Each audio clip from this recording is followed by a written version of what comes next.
Alright, so I had to make this video because the one, the only, the judge is hurt.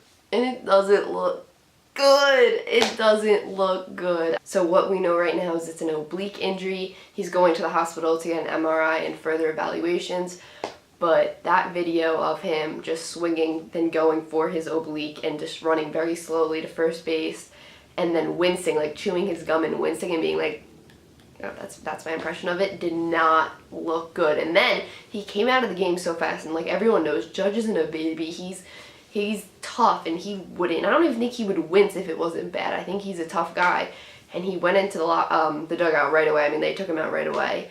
And he dropped an F-bomb walking in the dugout, which is unlike him, but, you know, it's frustration, and that's what makes me think, you know, shoot, this might be bad. Like, he must have felt something. I don't know what he felt. None of us know what he felt because it didn't happen to us, but he must feel something, or he must know. That's what I think, because of his reaction and because of everything that happened. He looked so frustrated in the dugout. It worries me a lot. That video worries me a lot.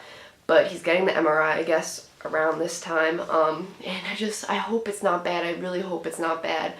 I really, really hope it's not bad. And you just have to feel so bad for Judge. I mean, whenever I make these videos and a player gets injured, I'm always like, first things first, you have to feel bad for the guy. You can't be like, oh, the team's going to be worse now. You have to feel bad for the guy who got injured, because he's the one who's going to go through the pain. I mean, he's the one who's in pain right now because of this injury. He's going through physical pain, and then let's say whatever the injury is, he's going to have to come back from that injury. He's the one that's going to be working back from that injury, putting in all the work and just climbing his way back up, basically. Because look at what happened with Clint Frazier last year. Look how long that process was. That was such a long process for him to get back. And yeah, it's tough coming back from injuries in sports. It really is. So you feel bad for him first and foremost.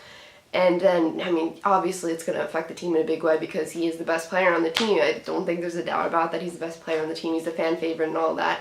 So clearly it's going to affect the team, but it stinks. It really stinks for him, and I'm thinking about it right now. I'm like, no, not again, because of course last year he had the injury against the Royals too, his thumb, hurting his thumb, getting hit by the pitch on his thumb and being out for an extended period of time then. And I felt like he was out longer than was initially said, so hopefully that's not the case this time, and hopefully it's not that bad this time.